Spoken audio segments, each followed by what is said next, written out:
Ladies and gentlemen, welcome back to Cheat Code Jiu-Jitsu. Jeff White here again. This is going to be our final video in our lockdown series, at least for now. Maybe we'll come back and explore some other stuff from here later. But we got one more submission that I want to show you guys. It's one of my personal favorites. It's the Gogoplata transition. I'm going to be hitting this again off of our Grapevine grip transition. There's a few different ways that we can get to Gogoplata from the lockdown. All of them involve getting up into some sort of a rubber guard position. But the movement that we're already kind of working on, the transition, that Grapevine grip, I mentioned in the first video that it opens up kind of some rubber guard transitions. There's a few different ways that we can hit a Gogoplata, either from underneath, from the guard, or we can also hit it from the position that we've been sweeping to and getting to mount. Last time we hit a monoplata from that, which again, fantastic submission, throw that one into your game. But you can also hit a Gogoplata from there as well. Works really well, catches guys off guard, and usually gets you a reaction of what in the hell is going on? Was that seriously your foot in front of my face? How did you get there? As they're tapping out. So, love the Gogoplata, one of my personal favorites. Stay tuned. So we're starting off with the same transition we've been doing for a while. I'm getting in here with my overhook. Can't get the underhook for whatever reason to get my lockdown game going. Bringing my knee out, Sebastian blocks, I grab, elevate the knee, grab my wrist, and wear our Grapevine grip. So to set up the Gogoplata at this point, this is all going to come from my outside leg, which in this situation is my left leg. So if I was setting up a Gogoplata from rubber guard, what I would be doing is I would already have this leg up. I'd be gripping up around Sebastian's head. I'm locked in here around my knee. In 10th line, they call this the New York position. Clear the neck. Push this to the side, regrip and chill dog, and then I'm going to do a move that they call the Kung Fu move, where I slide this in front of the face, my foot goes underneath of the chin, and then I lock up and do my finishing mechanics from my Gogoplata. Now, I can do that from this position, but from this Grapevine grip, I can kind of shortcut a lot of that. You'll see I'm already way out of my hip at this point.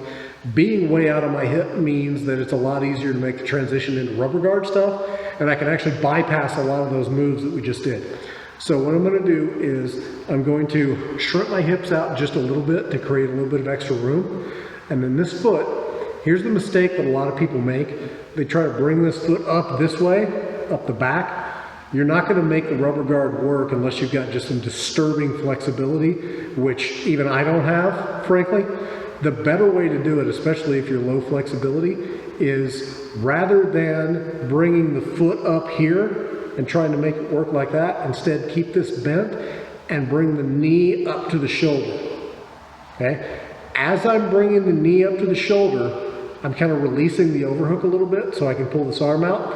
And then what I'm going to do is this comes up, and then this is going to jump up. And as this is jumping up, I'm just going to put my hand on the back of my shin and then force this through to here. It's kind of hard to do this in slow motion, which is why I'm having trouble getting my foot in place. So real time, it's going to look something a little bit more like this. This comes up, and then I just kind of push that, and it slides up in front of Sebastian's face. If I was flat on my back, there's no way I'd be able to make that work, but it's essentially a flying Kung Fu move where I land here, pull this knee up as I'm pulling this out, and then as I start flipping this over, I can grab behind here, I can grab down at my toes, but this all just pulls straight up, right down, drops into place, and then you can see I've got my foot already under his chin. Now I'm ready to finish the Gogoplata. Wrap around, grab my toes, and extend, and I finish. So a note on the finishing mechanics for the Gogoplata. This is something that I messed up when I first started doing this. The old school way to finish the Gogoplata was you reach around the guy's head, you grab big toe right on the pad here somewhere, but you grab that, and then you go underneath with your hand, and then you're going to push that all up into the guy's face. Well, the problem is, if all I'm doing is keeping my toes pulled back, and then I'm pushing that up, watch this space right here. It elevates, but it never really reduces, right? So what I'm actually going to do now is a new school way. Thank you, Brandon McCaffrey, for showing me this. Grip your toes watch the space in here. We're just gonna push down like I'm pushing the gas on the car. You can see when my ankle comes up, it just closes all that space down. So that's a new school way to finish the Gogoplata. So with Sebastian back in here, I've done my grapevine grip, transition through with a flying kung fu move.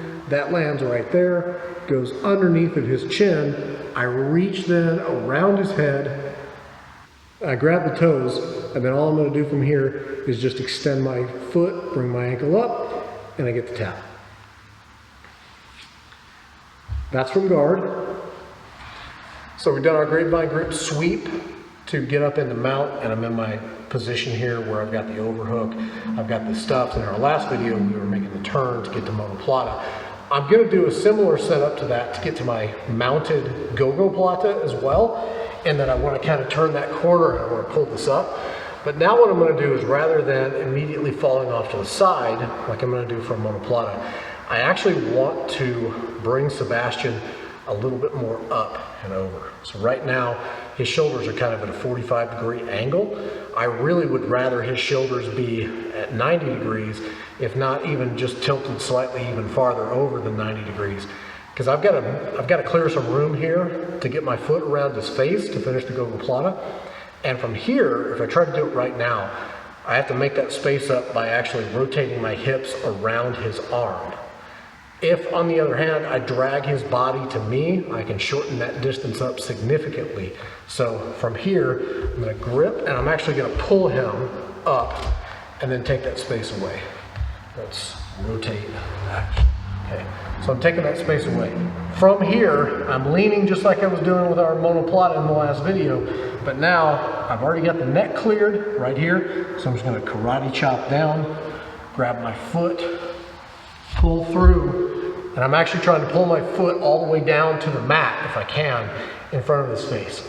Now from here, I'm gonna sit off to the side, similar to what I was doing with my monoplata in the last video. And as I sit off to the side, this foot is staying in front of his face and is setting up my Gogoplata. Obviously, I would be down tight on that arm. Finishing mechanics are going to work very similar, although sometimes in this position I find it difficult to just straight get under his head and do kind of that car gas pedal revving finish like we were doing before. Sometimes guys will just kind of come up a little bit, and when they come up, no problem, chin pick if I'm not already under his chin, slide my foot under, grab the head, and then I can just grab the head and pull in that way. If I can, I'd still like to get around to my toes. Short guys, short arms, I have difficulty doing that sometimes, but I can still S-grip around the head and then just kind of pull him in, and I still get my Gogoplata finish at that point. So that Gogoplata can come on from underneath, it can come on from the mount. There's a few different places that I can catch that from, but it sets up really well off of that lockdown to grapevine transition that we've been working in the last few videos. So that's become one of my new favorite ways to set up the Gogoplata. Leave me a comment down below if you guys have got some other setups that you like to use. And that's going to be it for now for our lockdown series. Stay tuned next week, because next week we're going to start covering still half guard, but we're going to do it from the top. Leg lock entries, guard passes, misery, destruction, pain. He's going to be suffering a lot for the next series of videos. So come back, we'll start working some guard passing next time. If you like the video, make sure you hit the like button. It really helps us out a lot. It helps YouTube show our videos to more people we have interacting with it. Subscribe to the channel, you get notifications as soon as we upload new videos. As soon as we start uploading the videos for half guard, you will get notifications of when they're coming up, and then you can destroy your partners the same way I'm going to destroy Sebastian. See you guys next time. Thanks.